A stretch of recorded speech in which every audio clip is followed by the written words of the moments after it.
चम चम चमकैया यही अही के द्वार मैया, किया न सुन छी हमर दुहार मैया।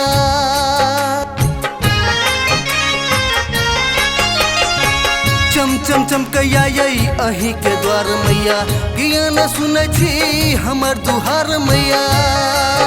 दर्शन के लेल आयल छी हम, दर्शन के लेल आयल छी हम। दर्शन किया न भेल भेल मैया, एलो द्वार हम पूजा करै के लेल मैया। एलो द्वार हम पूजा करै के लेल।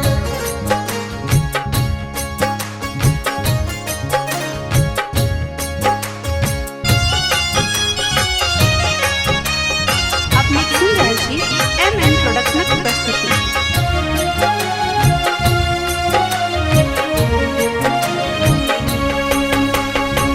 रहची के तमाई बेटा से दूर किया, किया बनल छी मैया अहाँ कठोर किया।